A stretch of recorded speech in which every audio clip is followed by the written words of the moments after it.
আসসালামু আলাইকুম সবাইকে। আজকে আমরা শিখব জিরান্ড এবং পার্টিসিপল বের করার সহজ নিয়ম। এখানে আমাদের দুইটা সেন্টেন্স দেওয়া আছে, দুইটা এক্সাম্পল দেওয়া আছে।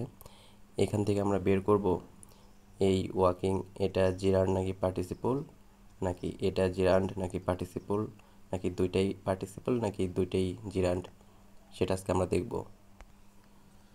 প্রথমে লিখব স্টিক ইজ ওয়াকিং অ্যান্ড আরেকটা লিখব স্টিক ফর ওয়াকিং।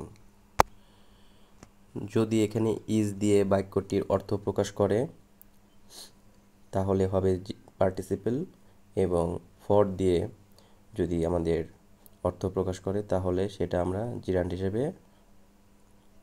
কাউন্ট করব। এখানে স্টিক ইজ ওয়াকিং আর এখানে আছে স্টিক ফর ওয়াকিং। আমরা এই লাঠিটা ব্যবহার করি কিসের জন্য? হাঁটার জন্যে। স্টিক ইজ ওয়াকিং হয় না, হয় স্টিক ফর ওয়াকিং, মানে হচ্ছে আমরা এখানে হাঁটার জন্য লাঠিটা ব্যবহার করতেছি, তাই এখানে ফর গ্রহণযোগ্যতা আছে। যদি ফরের সাথে মিলে যায় তাহলে সেটা হবে জিরান্ড, তার মানে এখানে এটা জিরান্ড।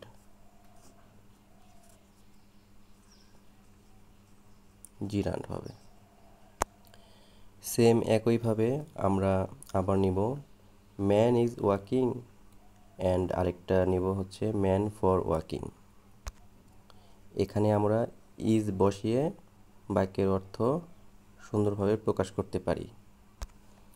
যদি ইজ বসিয়ে বাক্যের অর্থ সুন্দরভাবে প্রকাশ করা যায় তাহলে এটা হবে পার্টিসিপল, তার মানে it is a walking man, man is walking, মানুষটি হাঁটতেছে, তার মানে এখানে এই ওয়াকিংটা হবে পার্টিসিপল।